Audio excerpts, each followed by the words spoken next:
Where's Amanda's head at in season 2, starting out?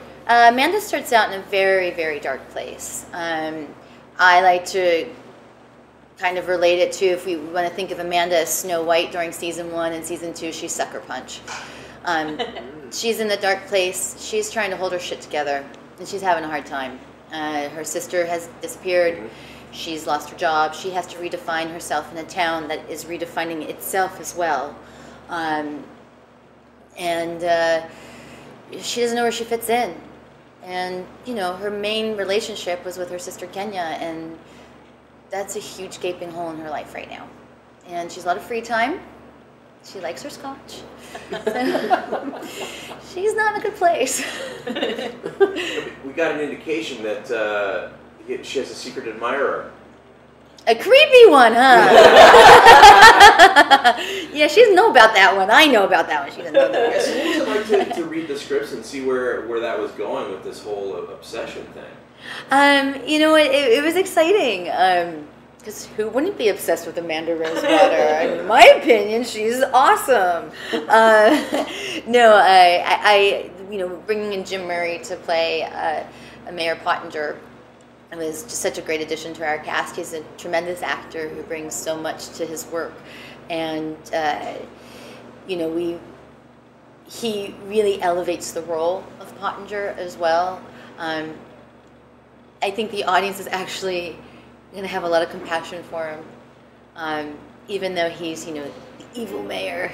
I think that audiences are going to fall in love with him and actually root for his creepiness, his creepy self. What is it with you personally in getting these roles opposite like creepy dudes? Like, I know, right? I know. I kind of like creepy guys, I guess. I mean, what can I say? I'm attracted to women who are attracted to creepy men. I can't help but ask, and maybe I'm digging or maybe this is obvious, but is there a connection between the towns upheaval and kind of an emotional connection between the towns upheaval and the characters upheavals? Because it seems like, from what we've heard from Grant, that there's going to be a lot of upheaval through everyone. And all this is happening kind of at the same time as, you know, the world is going through upheaval too. No, I definitely think, you know, it's interesting because I think beginning of season 2, every character has to redefine themselves from season 1. And then the town of Defiance is actually redefining itself as well, being taken over by Earth Republic. So it's operating on 2 different levels. It's operating on the world itself, but then also on a personal, emotional level as well. That's what's so great about working in genre material, is you can basically, you know, hit the reset button at the end of season 1, start everybody off in a completely different place for season 2, and it makes sense. Right. And it's a challenge as an actor to be able to come to work every day and play something different. Did you have any questions about Amanda going in between season 1 and season 2? Anything that you wanted answered personally when it came to the script? I think we all had a lot of questions, yeah. Because there is I think it's an 8-month gap. Yeah. So we all had lots of questions, and the writers had lots of answers. So they were prepared. But you know, I think it was we needed to define what happened on our characters' journeys during that time, so we could pick up in their life where we pick up the beginning of season 2. But the writers were already prepared for the copious amounts of questions that we were all like, what about this? What about this? What did happen? What happened? What happened? I need to know how this, when did this happen? When did this happen? When did this happen? And trust me, they were, well, thought out. So are you participating in the webisodes as well? I'm not. Okay. But maybe I can get you to comment a little bit about that. It's this weird thing now, especially with genre programming, to have webisodes as kind of you know, I know it's other episodes on the web, but you know, having this extra content that people can go and check out. I mean, this is a new thing for somebody like you that's been in the business and not used to this. So, what's your take on that kind of stuff? Well, I mean, I think it is awesome. Yeah. Personally, I mean, I think audiences and fan bases these days, they want more. They want more than just that hour-a-week programming. You know, we did webisodes on Dexter. They did Dexter First Cuts. Right. And I think it was one of the first shows to really do something like that. You know, I was talking earlier about, you know, Joss Whedon was one of the first to use message boards and posting boards for feedback, audience feedback. And actually some of the writers from the show actually came from writing fan fiction on the posting boards. And now we have Twitter to give that kind of feedback. So I think that's what audiences want more and more. They want to be immersed in the world more. They want to know what happened. And I think especially with Defiance, because the world is so different and so large, and there's so much for the audience to have to wrap their brains around and try to understand, that these webisodes have kind of helped filter in some unanswered questions that they might have. With it being such a rich world that you're working in, you talk a little bit about things being in place for the fans and the viewers. What do you have that helps you keep track of all of these things going on in Amanda's life and all the changes that are coming out? I have a direct line to Kevin Murphy, our show creator. Oh yeah, I know that I can pick up the phone and call him at any time, and he will answer my question. Because it happens. I mean, there's sometimes things that the writers overlook that as actors, because we know the characters so well, that we remember, and we're like, hey, this doesn't gel with what happened, 2 episodes ago, and then they're like, oh my God, we didn't catch that. And then there's things where it's, where I'm confused and they help answer for me and fill in the gaps for me. So, we have a great writing staff, and Kevin is so approachable and so amazing that literally, I could call him. I don't, because I respect that he has a family, but I could call him at 3 a.m. and he would answer the phone and he would respond. So, but I don't do that. Other actors do, but I don't. Name them. No, because then they'll start calling me. What's the dynamic like now backstage, offset basically with the cast? Because I mean, from what I saw last year when you guys were all hanging out together, you guys really got to know each other well. And so what's it like now that you've had a year under your belts and you're... Well, we all hate each other now. It's great. I think on this show we have,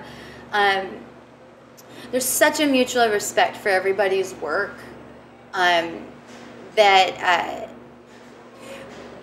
every actor on the show immerses themselves so fully into the character and gives 100% performance each and every take, that really creates a likability factor on set. And we all get together on the weekends and have dinner, and we're all away from our families. I mean, we're up here in Toronto, and so a lot of us are away from our loved ones and our families, and so we now have these weekly dinners on Saturday nights where we all get together and have dinner and drink a lot of wine, drink more wine, drink too much wine,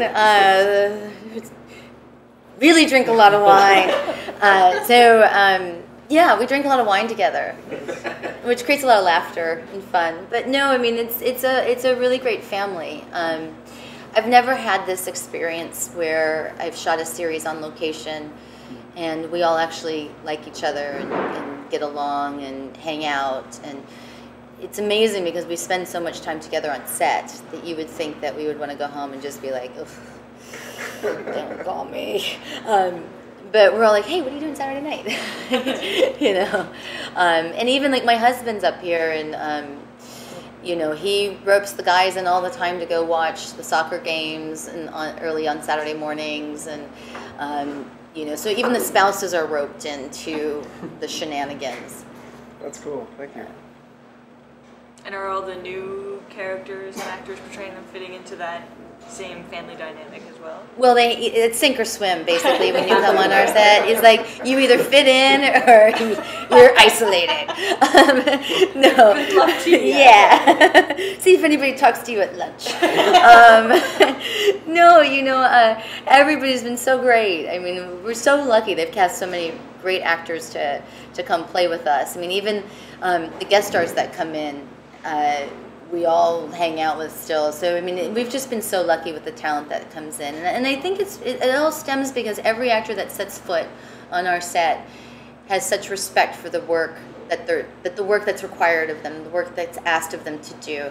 And you have to just throw yourself into this world. I mean, we've had some guest stars that have come in and had to learn monologues, pages and pages and pages of alien dialogue, which I can't do. I can barely learn a phrase. and they come into the table read and have that alien shit like down solid. Like, how can you not respect that actor? And they're just here for a day, you know? I mean, it's amazing. So, you know, we love that. We love seeing actors come in that are willing to just jump in. Fortunate, there's no divas on set. Well, my dogs. But, but they're not on camera. They're backstage divas. Will they be on camera? No, no, I have been begging, and I mean, I'm like, why aren't there dogs in the future?